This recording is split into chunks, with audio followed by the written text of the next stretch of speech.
Hey everybody, welcome to another episode of What a Hell of a Way to Die. It's Francis and Nate. Nate, it's officially March. Spring weather is here in the Midwest, which means it was 70 degrees and windy yesterday, and it's going to be 40 degrees and rainy today. Do you miss it? This wildly fluctuating springs that we have here between the mountains. I got to be honest with you, man. I don't miss that, but I will say this much. It was like 39 when I rode in today, or basically about 4 Celsius, and sleeting. So I get, in a way, I feel your pain, but also I realize that we haven't had the 70-degree day, / that would be like, I don't know, like 19, 20. We have not had that warm weather. And so I'm just tired of it being cold. It's been colder this winter than previous winters that I've been here. We had the snow that actually stuck around for like a week or so, when it was well below freezing every day. It was originally supposed to get about that cold, but it seems to have, it may have passed us by. Like, I think we're almost out of the worst of it for now, but I'm tired of being cold, honestly. I appreciate that the days are longer, but I'm just really, really fiending for some warm weather. And riding in today, I just remember thinking, because like as soon as I got out of the house, it was drizzling a little bit. And I was just like, oh, this sucks so much. I hate this shit. But then London heads will know the geography I'm describing.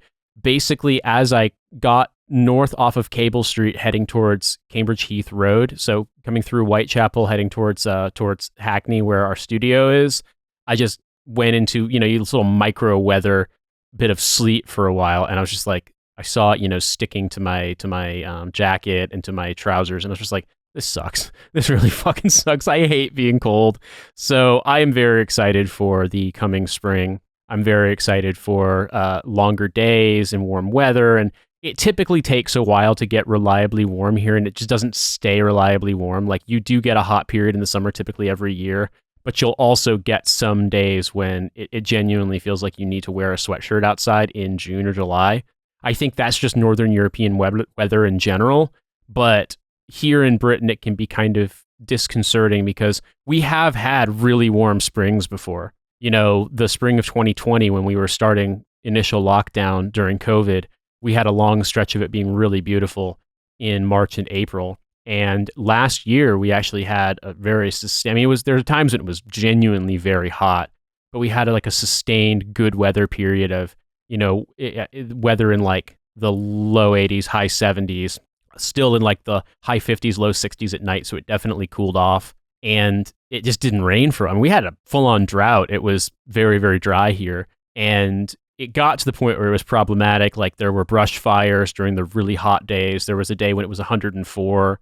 But when it was just, what I was describing, high 70s, low 80s, dry, not super humid, man, it was gorgeous. It was absolutely gorgeous. And I'm just like, I know that can happen again, but it also might just be like 55 and rainy the entire summer. That can happen too. I'm concerned because the pod shack is fine in the winter because I have a space heater, and like when I'm in here and the space heater is going, I can get to a comfortable temperature pretty easily.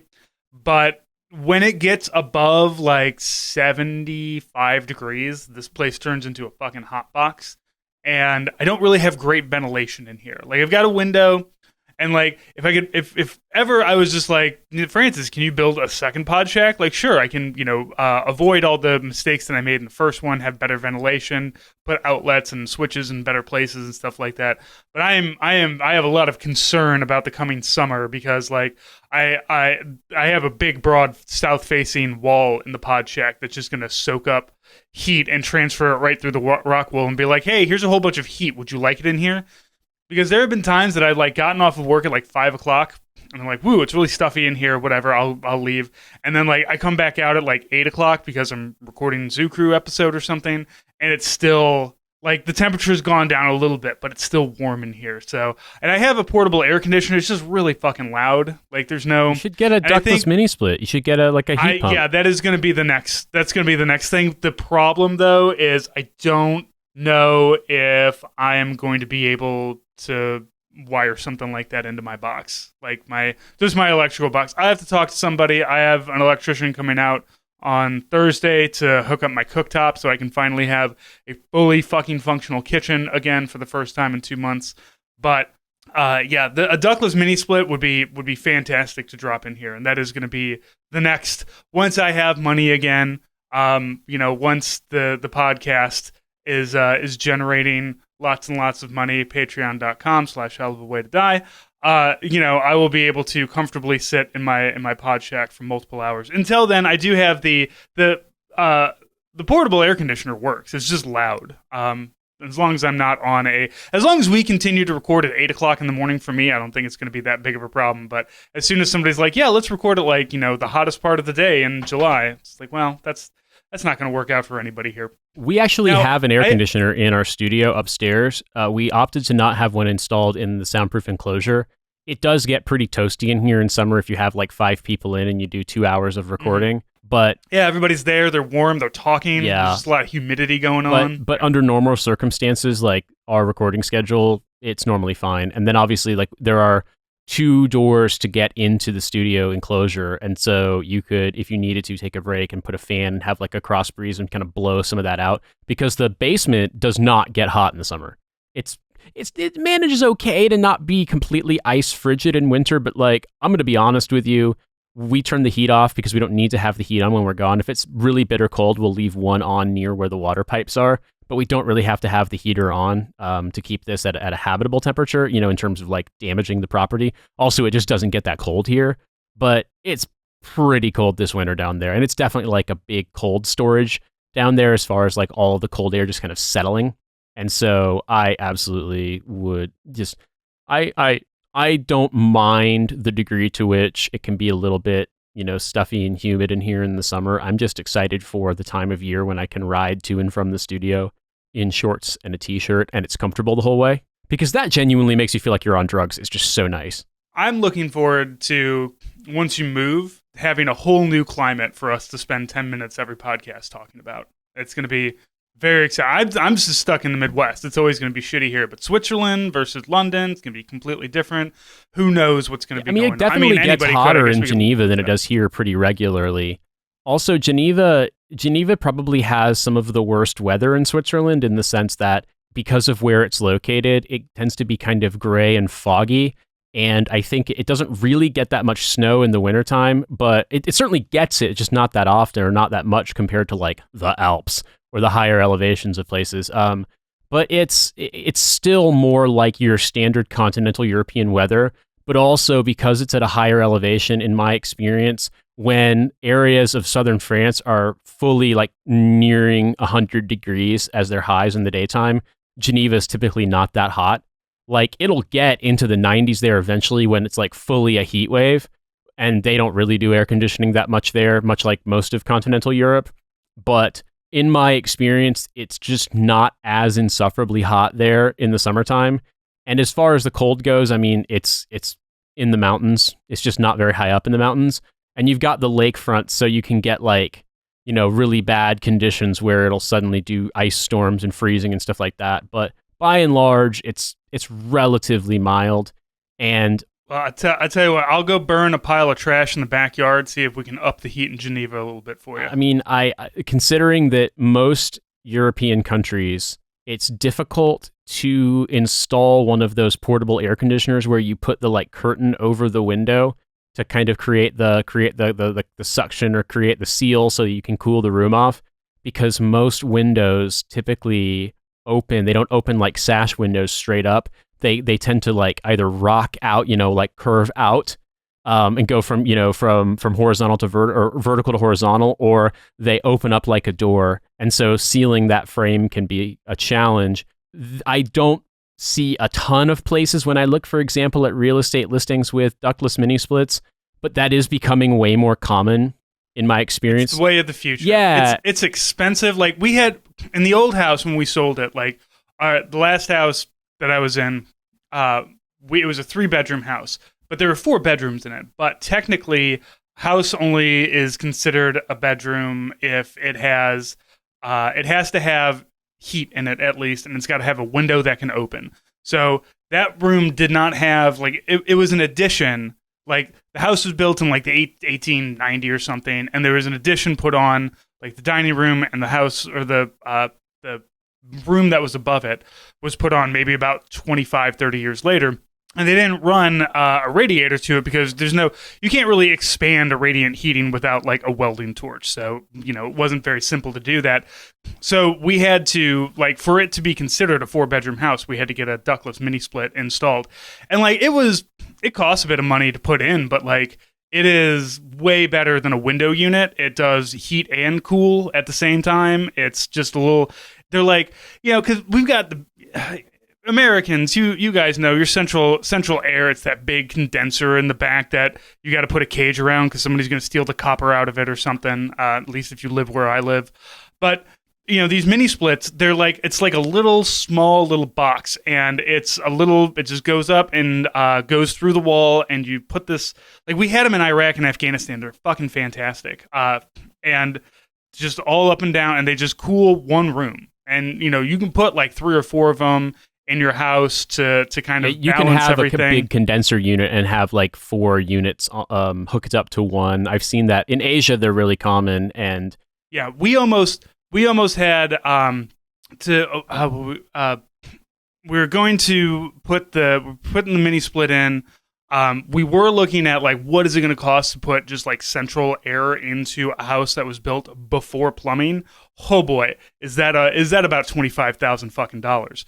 But if you want something that runs off of electrical, you can put it in a bunch of houses, and it's going to cost a little bit to put a few of them in, but it will take care of your heating and cooling. Like, ductless mini split is something that I would like to do because we just recently got price quotes on our furnace because it's a gas furnace. We're trying to get rid of natural gas in the house because it's an explosive fucking gas. Why is it in my house? But ductless mini split is one of the directions that we've kind of been considering, but we already have like central air, so it's a whole thing. I got to finish paying off the fucking kitchen first. So now, Nate, I wanted to ask something. You guys in England, they call sweaters jumpers, right? Yeah, typically. When Third Eye Blind's song "Jumper" came out, do you think British people were very confused? Probably not. For one, I don't know like, if Third Eye. Here's a song about like, it's the British sweater song from Weezer, and then it's just like about killing yourself. Though, I mean, British people, probably. I don't really think Third Eye Blind was as big of a hit over here at the time as it was in America. I don't know because I was, 12 when that album came out. It was the 90s. But I don't think they would necessarily be confused. I think one of the things that if you are old and British, write in to the show. Yeah, if you were listening to, I don't know, Magic FM in the late 90s and you heard Third Eye Blind's song Jumper, or Jumpers. This jumper, isn't it? Yes, it's singular. Jumpers. Jumper, yeah. There's just one jumper. The plural is a Sleater Kinney song, also a really good song, but that probably wasn't played on the radio either. What I would say is, people, I find that in this country, because of the proliferation of American pop culture, they tend to understand American pop culture stuff far better than if the situation were reversed. Americans, I think, in my experience, I recall this from being, growing up in America, when you encounter British pop culture stuff, it's really inscrutable. Whereas I think that they have so much exposure to American TV and music and movies here that it's just, the fact that basically everyone our age grew up in an era where, like, from around age, grade school age through university, it was easy to watch 2 episodes of The Simpsons a night. And so The Simpsons just has this chokehold as like a pop culture reference for people our age in this country. I think that they in general get it far more easily in terms of, like, if you reference an American pop culture thing. Now, I do think there's some exceptions to that. I think some really big deep cuts in, like, the depths of the new metal era probably didn't penetrate over here. But by and large, I think by virtue of being, bigger consumers of our media than we are of theirs, they wind up with a lot more familiarity. Yeah. Unsurprised that Rumpole of the Bailey didn't make it across the pond to America. I mean, it did, but it was like, if I can't remember what it was called. It was like, whatever the company that did Masterpiece Theater, I can't remember. There was like this mail order catalog you could get, and they sold a lot of BBC and other, like, British prestige dramas and sitcoms and things like that in like VHS cassette, like, sets.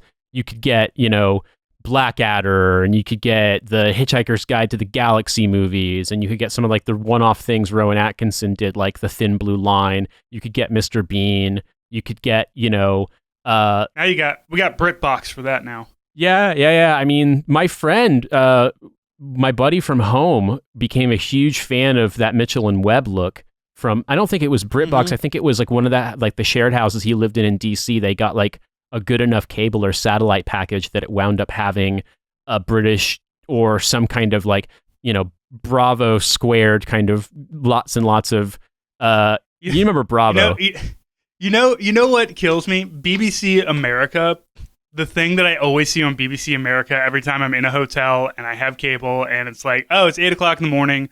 I normally don't watch TV in the morning, but I'm in a hotel because I'm in wherever for work or something, and I turn to BBC America, and so it's fucking Star Trek: The Next Generation. I don't understand why BBC America is constantly showing reruns of Star Trek: The Next Generation. I'm here for it, but it's just very confusing. All of my British stuff came from PBS.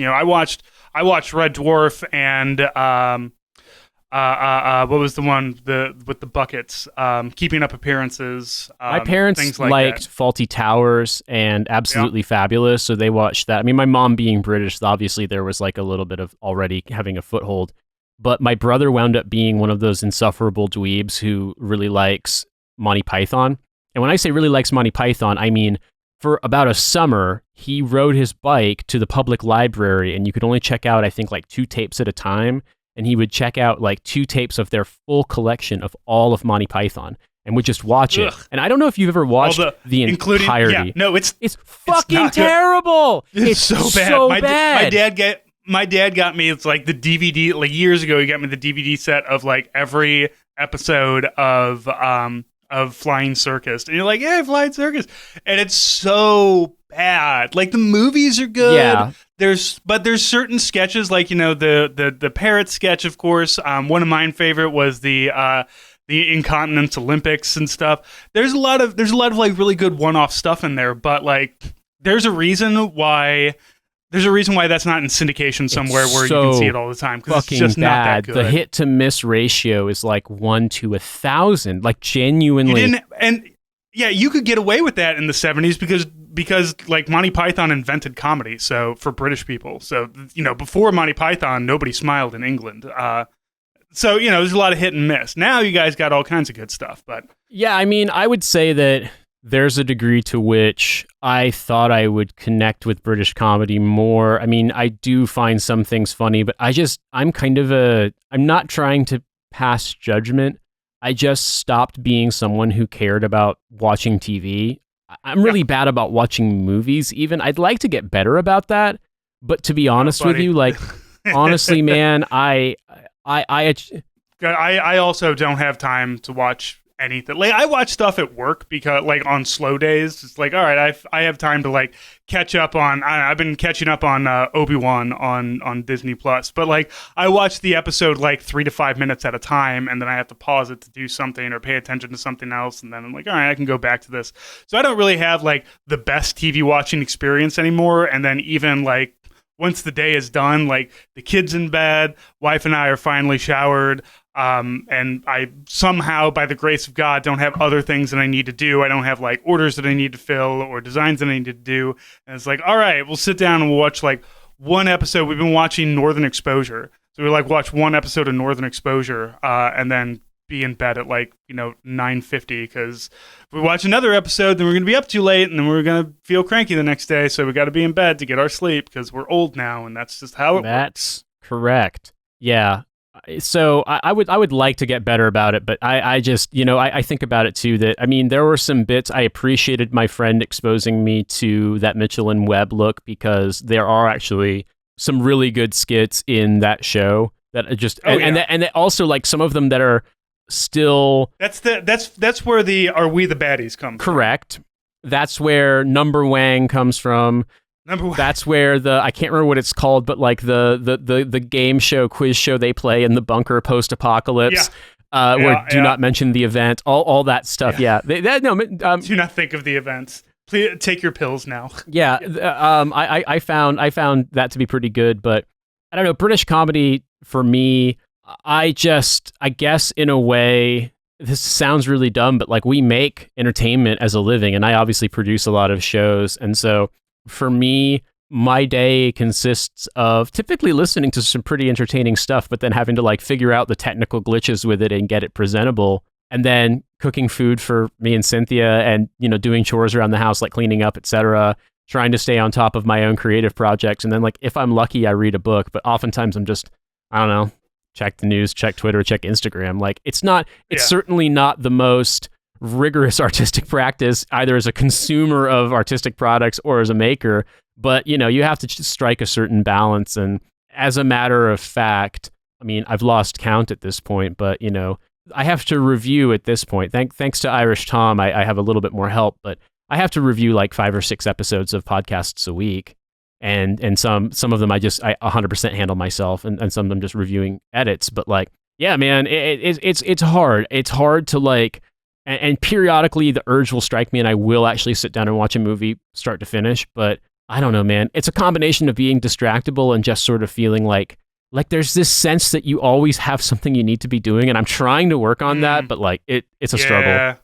I'm good at the, not feeling like I always have to be working on something. I do, I keep up with my stuff, but the problem is though, is I do also know that like, I know my sleep schedule, and I know that if I fuck with my sleep schedule too much, that it's just going to be a cascading problem. Because I'm a creature of habit. Like I thrive on a schedule. So sleep is one of those things that like I don't necessarily be lights out at like a certain time, but I like to be showered, teeth brushed, and with my book or whatever I'm doing in the bed by like 10:30, and then usually I'm lights out by 11. Because if I don't do that, then I'm kind of fucked for the rest of the day. But I have the same thing where like my wife and kid went out of town a month and a half ago or so, and I was like, okay, well I can sit down and I can do something. I can go to a movie. I can watch a TV. I can watch whatever I want on TV without my kid bitching at me that it's not Gabby's Dollhouse or whatever the hell she's into right now. I can do stuff. And then I get fucking paralyzed with indecision because it's just like I have too many things that I can do now. And what ends up happening is I just end up smoking weed and watching Deep Space Nine, which is also perfectly an acceptable way to spend a Tuesday evening. But, because I will say, though, the new John Wick movie is coming out like right before my birthday. So I'm probably going to tell my wife, look, I want to go see this. But like in between Christmas and New Year's, my regular job always gives us off for that, and the new Top Gun movie was playing at our IMAX, the OmniMax at our Science Center. I was like, I want to go, and I just could not carve out the time for it because it's hard to just be like, I'm going to take 3 hours for myself. And I don't want anybody to think that like if you are able to do that you're like being selfish. It's just that when you have a wife and a kid and a bunch of responsibilities, it's hard. It's like you said, it's difficult to say I need to take this time for me because I don't necessarily feel like I need it. It's like I can watch that whenever. I can watch John Wick at work in 5-minute increments as I normally do anyway. So we actually went to a movie theater and watched Creed 3 over the weekend, and that was I think just the movie theater experience being a place where you sit and watch a film from start to finish. I think removing your ability to pause and get up and do stuff weirdly helps a lot. And for the time being, while we still live where we live in the United Kingdom, there's a cheap movie theater in our neighborhood. I don't know what the tickets are priced now because it's been forever, but before COVID, it's a no-frills theater, but it was £5 for a movie ticket, which is really, that's like $6. So that's cheap. Yeah, I miss dollar theaters, man. Our last dollar theater in the St. Louis area closed like right before, probably because of COVID. But yeah, they used to dollar shows. You can see the movies that came out 3 months ago. Your feet stick to the floor, but you can bring your own food in, and you can get drunk there on whatever you want. Yeah, it's pretty. Like, it's to pretty be fair, common. the fancy. Go ahead. I was gonna say the fancy theaters let you buy beer, but like if you're smart, you just smuggle it in. It's pretty common here that they sell alcohol in theaters. That's pretty much every theater I've gone to. They've had like beer and wine available. Not typically a full bar, but definitely beer and wine. And I mean, even Peckhamplex, the place I'm talking about, the budget theater, they do sell drinks there, and so you can do that if you want to. We're going to do more of it this summer, I think, but there's a thing, they do a rooftop cinema here in Peckham where they actually, it's the top of an old parking garage that got repurposed to be like a big commercial space. There's tons of shops and things like that in there. It's kind of a nightmare to get up top because there's no elevator. So you got to walk. But we saw Nope there, and it was great. I mean, you sit, there's a projector screen. They have, obviously, it gets cold here at night, even in the summer typically. And so they have blankets. You just wear headphones, like wireless headphones, and watch a movie. And it was great. Like we only did it once last year, but I'm actually really excited to take advantage of it. Obviously, it really just depends on scheduling and the weather and stuff. But I don't know. I feel as though I'm going to try to make it a point. Cynthia and I are going to try to make it a point that we go to see movies, because otherwise it's just, you have the sort of almost the tyranny of so many options. You can choose from so many things and you can stop and start them. And like, I'm not trying to make some big existential point about society. It's just more that I have a TV and I have the ability to watch, movies either through playing like actual DVD media, or, on the computer through streaming, or close your ears if you're scared, torrent. But I find myself not really being good at making myself do it. Similarly, like my brother sent me one of those emulator consoles as a gift a few years ago, where he has like a ton of old video games on it. And I did actually play through Final Fantasy Tactics from start to finish, and that was really fun. And I've been meaning to I was thinking, oh, fuck it. If you're not feeling if you're feeling distracted, why don't you just play Final Fantasy 6 all the way start to finish, do some age 10 nostalgia stuff. But it's weird to me, man. Like, I have the stuff, I can plug it right in and do it, and it doesn't seem to happen. And I think it's one of those things where you really have to kind of make yourself start. You have to really give yourself a deadline to begin something. And I'm working on that as part of trying to develop strategies for coping with attention deficit hyperactive disorder, which I have determined from being diagnosed by a doctor that I have. So that probably factors into things. But I think really it's so easy to burn time doing nothing. And then it's not like I don't do anything else. Like, I'm working, I'm cooking dinner, I'm cleaning up, I'm doing the dishes, Cynthia's doing laundry, I'm taking the trash, I'm doing all these things.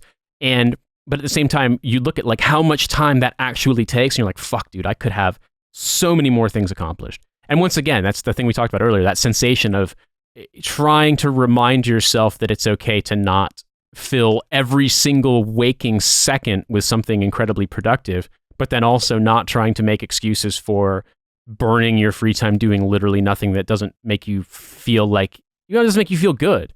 I mean, sometimes, you know what? I complain about maybe I don't have enough time, but I really do cherish that 45 minutes where at the end of the day, where we sit down and we put something on the TV. So we have something on that screen, and then I pull out my little screen and I look at that, whether I'm fucking mindlessly playing Candy Crush or playing Switch or whatever.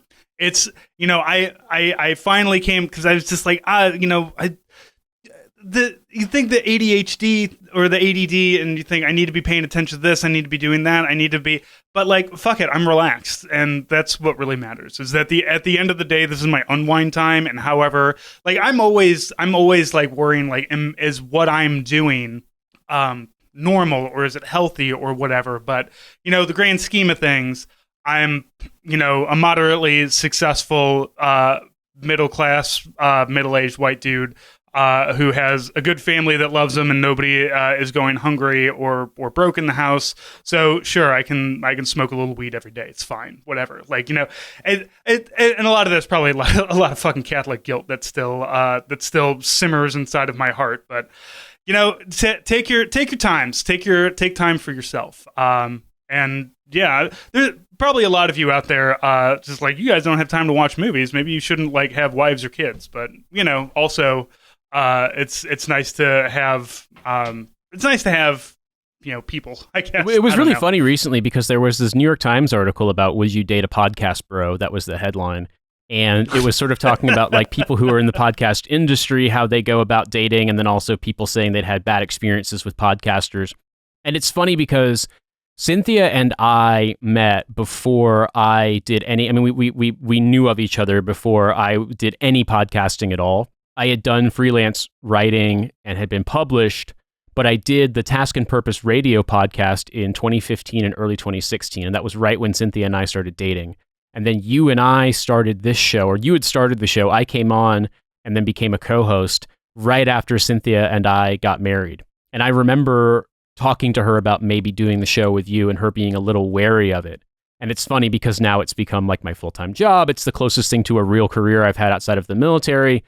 And I don't think, Cynthia told me, she said, it's not that I wouldn't have considered dating you if you were a podcaster already. But what she did say was, you're at the peak of you being an asshole online. There's no way I would have considered dating you if I didn't know you already. Now, I've moderated the way that I behave online a lot because it just doesn't accomplish anything. But same, yeah. I think there's a degree to which it's funny how I think if I was like, hey, people find podcasts interesting, but there was one comment in that article where a guy said, I just tell people I'm an audio engineer or I'm a digital media producer. That's what I say too. Because he said, like, if I bring up podcasts, it's less to do with, people thinking that there's a stereotype about guys in podcasting so much as most people, if they're into podcasts, they're into stuff that I'm not into. So like, if I bring that up as like an entry point, then it's like, oh no, they're into the Joe Rogan Experience, or oh no, they're into like some, Barstool Sports podcast or something that like I just don't care about. And that's how I feel too, like, because this is strange, but I listen to podcasts when there's a guest I'm interested in or a subject I'm interested in or something comes highly recommended to me. But I don't really listen to podcasts as entertainment unless it's, shows with friends or it's podcasts that I'm editing for my job. I listen to music, on the other hand, pretty much all the time when I'm working. Like if I'm exercising, if I'm cleaning, if I'm working in the garden, anything like that, I listen to music, and that's my choice. If I'm driving, I listen to music 10 times out of 10. And I don't know why that is, and I don't know. I don't think there's like something different about your brain if you're a podcast fan. But I do think that what I've noticed is, and as I'm sort of starting this journey of getting medicated for ADHD and starting to realize that some of the things that I've developed, like, are really hardcore workarounds for things that actually like you can kind of mitigate. I realize what it is with podcasts, and that's I get so distracted by what's happening in front of me in my life that I can't listen to podcasts because I'll lose track of what they're saying unless I'm really, really so interested in it that I'm going to pay attention, to the detriment of anything else. Like I will fixate on that. I only listen to podcasts when I'm walking the dog or I'm driving the car, where I tried listening to podcasts when I commuted in New York, and I just really, I didn't enjoy it. And then also I felt like I'd rather be listening to music. And then I remember being really embarrassed because when Trash Future asked me to be a guest before I ever became the producer and then the co-host, I enjoyed listening to them while commuting, but no offense, guys, the sound quality was kind of bad, so that was sort of irritating, but also like I liked the show. I would laugh so hard that I would notice people looking at me, and I was just embarrassed. Like I had a whole crowd of, like, I was walking up the stairs at Grand Central Station, and Riley made a funny observation, just kind of a throwaway line when I think Hussein had said something about how this is basically gaming, and Riley was like, yeah, the modern condition makes gamers of us all. And I laughed, and people like looked at me like, is this guy fucking crazy? And I was just like, yeah, I don't know if I can listen to comedy podcasts while commuting because like I'm going to look like a freak. And, it's just strange. Like it's different people have different things. We have fans who listen to, everything in the extended universe, if you want to call it that, in the sort of all the downstream stuff that I produce, all of the shows that I produce or I'm on, or, are shows, featuring people who also feature on shows that I do produce. We have people who listen to all of that. And I mean, God bless you. We appreciate you. You're what allows me to have a career and a comfortable life. I really appreciate you. But I just don't know how I would be able to consume that much spoken word content like that. Like listening to it on time and a half notwithstanding, like Once upon a time when I first started listening to podcasts, when I was still in school and I still had a job that I had to drive to, I could easily, because it took me 20 minutes to drive to work, and then after work, it took me about 45 minutes to drive to school, depending on traffic, and then it took me 25 minutes to drive home or so from where I was at school. So like I was in the car for a good hour and a half, 2 hours, depending and I had nothing but time to listen to podcasts. Now my commute is I leave my house and I come to the pod shack and I sit down and I plug in and I'm good to go. And I'm the same. I cannot do my job and listen to a podcast at the same time. I even find it hard to listen to music. Like if I need to put something on, I'll go to YouTube and I'll put on like an ambient noise thing. There's a lot of really good, and like if you just want like some Star Trek bridge sounds, like just something that like fills the silence, and that always helps me out. Or just putting on classical music, because I got the same, man. I can't, as soon as like words start hitting. When my wife and I were first dating, and I would stay over at her place, she would fall asleep with NPR on, just like quietly in the background. She's just like, yeah, it really, it helps put me to sleep. And I would, when I stayed over at her house, I would, we'd hang out, do whatever, and then go to bed. And I would wait till she's asleep, and then I would get up and turn the radio off because I literally because cannot. Otherwise you're having like combat veteran hyper awareness being woken up every time you hear a mouth noise S's. from someone. Every from time I NPR hear S's, the S's would just like jerk me awake. Like, who's talking? I had the same a girlfriend before that who would fall asleep watching TV, and it's like that is not going to work. I don't have a TV in the bedroom. I never want a TV in the bedroom. Like, it's bad enough I have my phone in there. So yeah, we've completely walked over everything else that we were going to try to talk about today. That's fun. Well, we were going to talk about the Army bringing back "Be All You Can Be" as their slogan. What slogan did you join under? When I got hit up for an ROTC scholarship, it was Army of One. So when they rebranded the Army with all of like the big star and the rectangular logo with the like kind of the curved corners, and it just said Army, I joined under Army of One, and then Army Strong came out right before I commissioned as a lieutenant, so end of 2006, and so I was in the whole time it was Army Strong. But my dad, I mean, I don't even know what it was when my dad joined, because my dad commissioned in 1975, but like my dad lived through the, we do more by 6 a.m. than most people do all day era, and then Be All You Can Be came out. He would have probably been like a captain, I think, because Be All You Can Be was 1982. Yeah, all the way up until until I joined in 2000. 1999. Yeah, 1999 was when they started, when Army of One, like they were like, this is going to be our new campaign. And I recall that. And then Army Strong happened, and that one lasted a while. And then there was like, What's Your Warrior or whatever. And now I guess it's going to be All You Can Be, because they're playing the hits. But that one was definitely the one people liked. I mean, there seemed to be a lot of, call it like nostalgia for it. But is there, like, who's that gonna, like, I watched the commercial, and first off, I hate that affectation that they have where they're like, they have a bunch of soldiers saying "Be all that you can be," right? After you talk to, like, oh, I'm not, being in the Army does whatever. But they do that thing where they have a bunch of people saying "Be all that you can be," but like they edit it together to make them all talking over each other. Fucking hate that shit. First off, secondly, at the very end, they do the single piano note of the dun. Dun, dun, dun, dun, dun. Who is that for other than me, who's not joining the fucking Army again? Like, I'm the one who remembers that because I'm old. Like, I remember those commercials. I go back and watch those commercials and laugh at my dumb ass for getting duped by them. But it just doesn't, like, it's like the pinks and greens. Like, what are we shooting for here? A time when people were just like, do you remember when people liked the Army? And it's like, no, I don't, because it's been decades since any of that was kind of going on. And it's a weird thing to be going back to.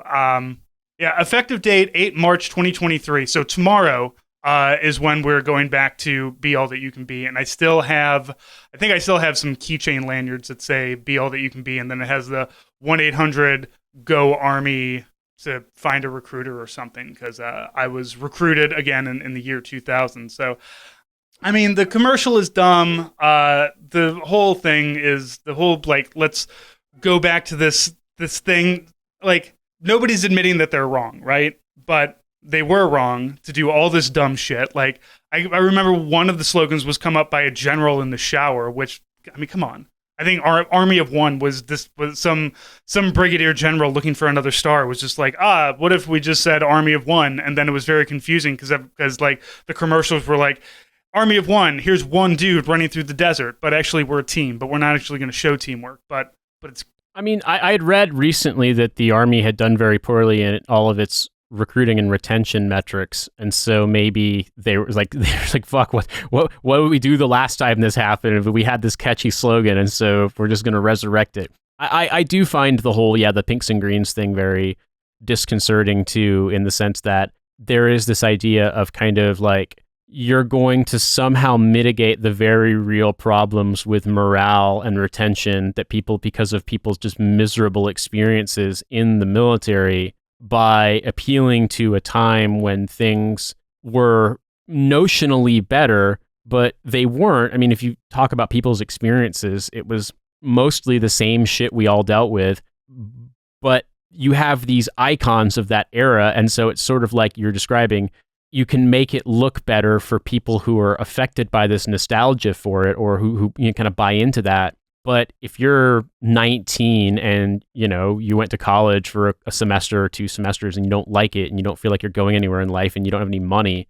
do you really want to join the military? Like, is appealing to the World War II generation, or appealing at this point to the slogan that made Gen Xers join the military, is that really going to affect you? Right. And something that I'd point out too is that, where's the slogan that says we're United States Army? Yes, we're taking sexual assault seriously this time, I promise. Like there's a slogan. United States Army. On average, you'll probably make less than working at Panera.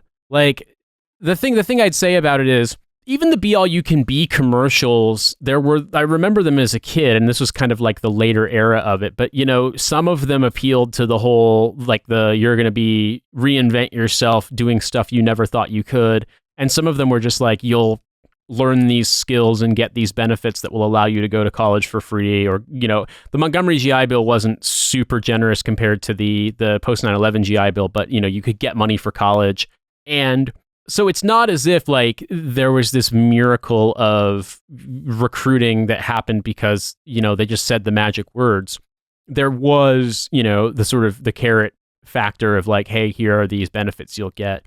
But I guess when I look at it, one of the things is it's much easier now to encounter people, if you're using social media, who are either saying, I'm in the military and it sucks, don't join, or I was in the military and it sucks, don't join. And so part of me wonders if one of the reasons why they're struggling is because there isn't really any attention paid to like the things that make people want to quit, like the morale problems, like the bad housing and the total lack of autonomy and control over your career, over like where you get stationed, over the kind of privileges you get, like whether or not you're going to get sent on, bullshit duty, like all of these things.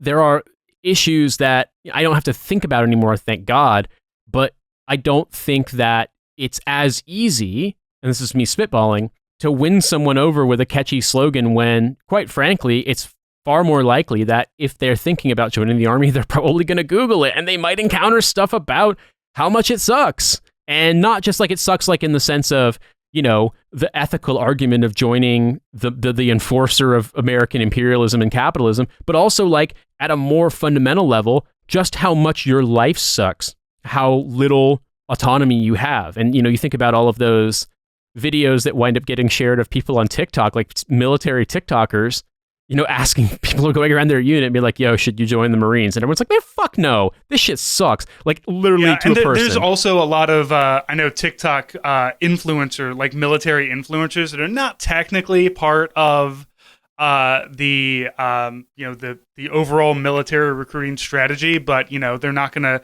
the military is not going to go and say, hey, attractive women, stop saying, here's why you should join the Army videos. But also like, the problem is that for every one of those videos, there's 10 of them of a guy walking through and just being like, look at the fucking mold in this place where I'm living. Look at how shitty all of our equipment is. Like, I don't understand how, like, people, it doesn't take much for, like, maybe you're 18 and you're stupid, but, like, by the time you hit, like, 20, 21, you've been in the Army for a couple of years, you know how things work and everything. You're going to start saying, like, wow, goddamn, this place sucks ass. And well, also, like most of my soldiers, and I was in an active duty infantry unit, so, like, let's be perfectly honest here, you had probably one of the lower thresholds for ASVAB scores for being infantry. And also, like, airborne school is kind of a filter in terms of, like, people levels of motivation, but I would say a third of our unit wasn't airborne qualified because we were so understaffed that they just gave us tons of privates who hadn't made it to airborne school. And like most of my privates didn't join straight out of high school. There were a few, but most of them were a couple years past high school and had either done some college or had just, worked service jobs, working at like fucking AutoZone and hated it. And then, especially during the surge, there were huge cash bonuses to enlist. And if you made it through airborne school, it was like 40 grand. I've told this story before on the podcast, but I had a kid and he wound up getting kicked out for alcohol problems, go figure. But he had gotten a DUI and had crashed his car into a telephone pole and had gotten fined like 40 grand by the state of Arizona. And so he managed to get a waiver for the DUI and enlist. And he got a $43,000 bonus for going, enlisting infantry and doing airborne school, and was able to like pay that off. And then post deployment, he fucking got another DUI and got kicked out. And I think about this stuff that like most of those kids who were joining, like it wasn't that notion of, hey, this is this young high schooler fresh out of high school. I mean, there were some of those kids. I would say a lot of the ones who were fresh out of high school came from really, really like hard, no money in their family backgrounds. Like I had a kid who had enlisted straight out of high school because like his dad was disabled. He had been a construction worker. He had two sisters under 16. He basically was like, no one in my family is earning any money. And so he enlisted and was like, he was just couldn't, I remember one of the soldiers saying that he's kind of going through it because he doesn't really have any money to do anything fun on the weekends because he sends all his money home. But most of my soldiers, what I recall was that they were like, they had, gone to college, gotten some student loan debt, didn't like college and said, fuck it, well, do something. And they had enlisted in the Army. But like they had enlisted because job stuff sucked. They weren't getting paid very much. It felt like they were just going to be doing the same shit forever. They didn't want to stay in their hometowns. And so it was something different. And so the thought crossed my mind that like, it's not that things are so massively different now, but you can get paid way more than you make as a private working hourly jobs in America now. And also it's way easier to hear people who are in the military saying like, this sucks, don't do it. I was thinking about this earlier today. Yeah, sure enough. Well, I was thinking about this today, right before I left to come here to the studio. I think the closest anyone ever came to dissuading me to join, like to dissuading me, like getting me to just like quit ROTC and, find a way to pay the money back and not join the Army, was actually a guy that I studied abroad with who had been in the National Guard and had gotten deployed to Iraq during the initial invasion. And he was just like, it's an absolute fucking atrocity, dude. And like, you will not be able to come out of the experience without being changed for the worse. And that was the closest anyone came. And honestly, had I hung out with him the previous summer, probably would have quit. But at that point, I already would have owed the Army like $25,000.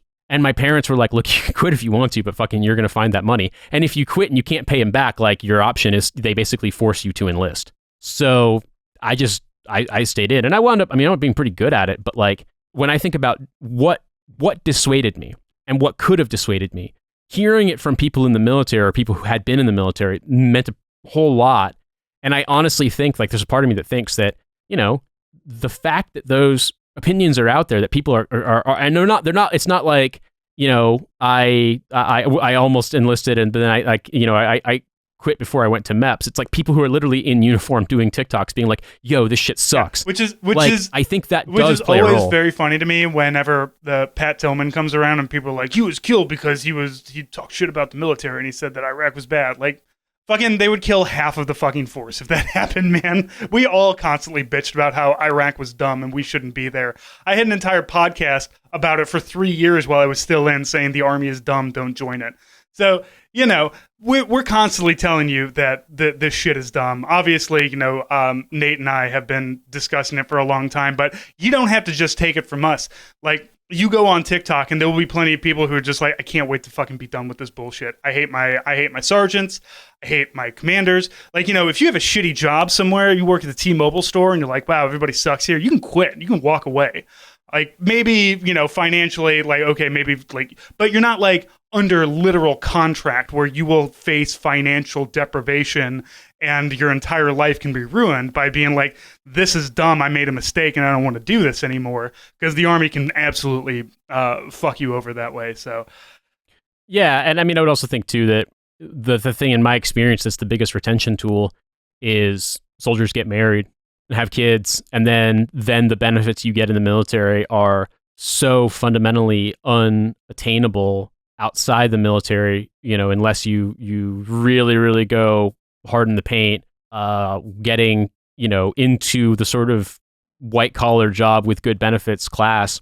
And that's a hard thing to get into, quite frankly. Like we have a lot of things in America that are decided based on the zip code you're born in a lot of ways.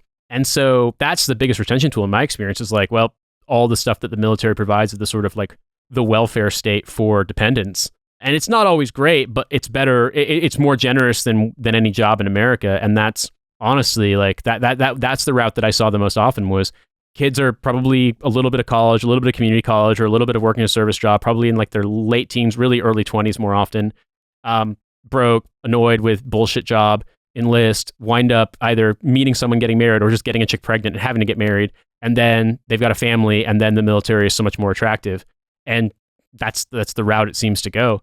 But I don't think Be All You Can Be is going to change the fact that right now, I mean, I saw this recently, there are places, there was a story about I want to say it was Panera, but it was somewhere, maybe some kind of like food, like fast casual or like food chain in Syracuse, in New York, and they were offering like $17.50 an hour. And someone was pointing out, it's like that's more, if you work full time, that's more per year than like a lot of entry level publishing jobs in New York City. And it's like, you can actually, like, I'm not saying it's a great job. I'm not saying that like those companies care about you or that your bosses will treat you well or anything like that.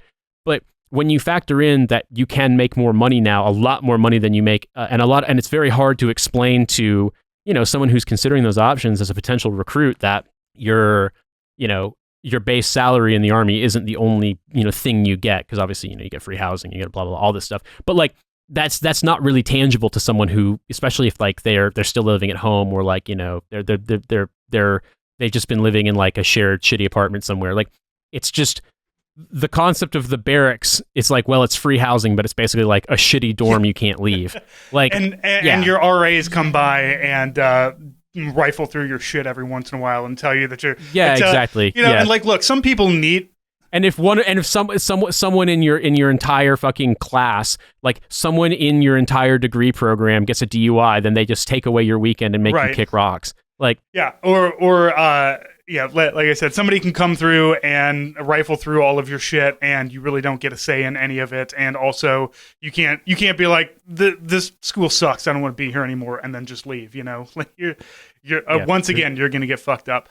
All right, Nate, let's we're coming up on the end here. I wanted to do our Hey Dad real quick before we end it up. Yeah, let's do it. So this one came in from a direct message. Hey Dad, what tools do you suggest I have? I imagine this is just like, your average run of the mill, like you live in an apartment or a house. What kind of things should you just have on hand, like in your junk drawer? What do you have, Nate? I have a very extensive tool collection, but what do you have? I mean, probably less than what you've got. You move a lot, so I would say, yeah. At a minimum, I would say you want to have a power drill. Unless you're doing heavy duty work, you should have a power drill with like a battery. It's just the convenience factor is incredible. I would say have a drill bit set to handle stuff like drilling into wood, drywall, and depending on where you're living, mortar, like our masonry. You should also have a socket wrench set, either like a hand socket wrench set or sets for your like drill bit sets. But I mean, like very, very, very basic stuff: a hammer, a level, a measuring tape, a screwdriver set. I would say just get one of those all-in-one screwdriver sets that has like a bunch of different bits and has like a ratchet action. You probably want a pair of pliers, either needle nose or the blunt nose, whatever. But something you can use to like twist, turn stuff, so you're not like fucking your hands up if you can't make it work.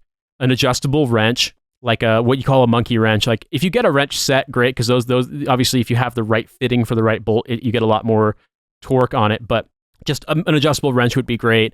I also think it's good to have like a small saw first when you have to do a job that involves that. But like that might be a bit too much.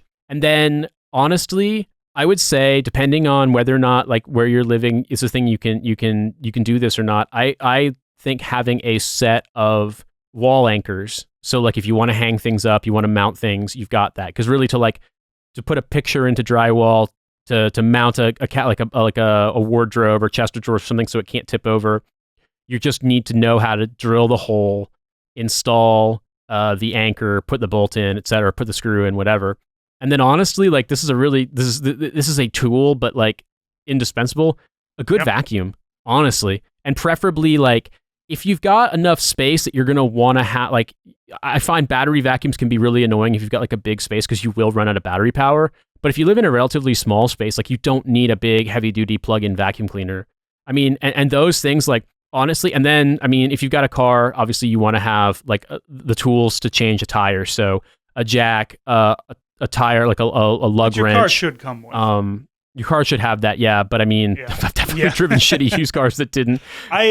And that's about it. Honestly, I mean, I think a screwdriver set, a hammer, a level, and a measuring tape and a vacuum. That's like indispensable. Well, something that I found that has been absolutely necessary is when we bought our old house, my wife's uncles bought us, tools and whatnot. And two of them actually were screwdrivers that had, like you could remove the bits in them and flip it, and then it'll have like two different flat heads, two different Phillips heads. One of them has the bits that are in, like you can unscrew the back of it. That has been like of everything. Like if I had to grab one tool, it would be one of those screwdrivers. Everything else that you mentioned, absolutely, but like a good screwdriver, a good needle nose. You're going to use that a lot. You will use a screwdriver more than anything else, just to tighten stuff down. I had to tighten. Similarly, a set of Allen keys can be really, really helpful. Get yourself some Allen wrenches. Get yourself a good screwdriver, and a good needle nose pliers is a good start. And don't worry, like you can buy cheap shit. It's fine. I have cheap tools because you're not a handyman. My handyman pays a lot of money for his really good Milwaukee tools. I pay whatever's cheap for the Lowe's brand Cobalt, and my shit lasts just as long because I'm not using it every day. So feel free to get some cheap tools to start yourself out. And if you find that you need something a little bit more robust later on down the line, you can get that. But like I said, I work on my house and I'm constantly doing upgrades and things like that. I had to tighten a bunch of screws and bolts down on some of the bar stools that we have last night.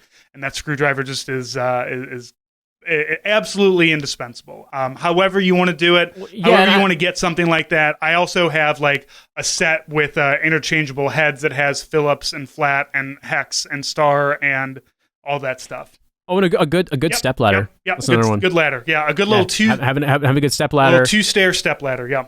And I would also say the last thing I'd throw in there is, because I find this to be indispensable for a variety of things, a good headlamp, like a Petzl, but you can get a cheap one too, something with like a LED headlamp. Because when you're working on stuff, when you're any kind of repairs, like if your power goes out, stuff like that, it's even if you're just doing basic tinkering, especially start getting towards our age, it does become a little harder to see stuff when it's dark. And so having just a good headlamp that you can wear when you're working just to make your job easier, that you're not having to have like one hand holding a flashlight or your phone, makes your life a lot easier. Like if you have a phone light, you're fine, obviously for most things. But man, when I'm like doing some work, like trying to tighten up, I don't know, tighten up table legs underneath a table or something like that, or really get at something in a room where the light's just not bright enough, it's a game changer. So I hopefully between us, you've got a good idea of what we would consider, essential tools to have around the house. And the reason I bring up a saw, this is really stupid, but like not only are saws useful for little repair, things like that, but also like as long as you sanitize it or you keep them separate, like sometimes if you're cooking and you get a big fucking bone, that's the only way you are going to be able to cut that fucking bone. You will not be able to do it with a cleaver or a knife or anything. You need a saw. So just FYI, just sanitize the fuck out of it. Get some alcohol after you soap and wash it with soap. You'll be all right. All right, Nate. Well, thank you, everybody. Remember, you can send your questions. You can DM myself if you're in our Discord, or if you're on Patreon. You can always send your questions, your Hey Dad questions, tools, life advice, whatever it is that maybe your dad didn't teach you. We'll at least try to fill in the gaps. But Nate, thank you so much. Everybody, thank you for listening. Remember, patreon.com/hellofawaytodie. You'll get a lot of bonus content. We have the store at hellofawaytodie.com. I am now hand making buttons, so I got a lot of Star Trek joke buttons in there now, and a bunch of different designs that are now can be pinned wherever you like it. So check those out. But everybody, thank you for listening, and Nate, we'll talk to you next week. Have a good one.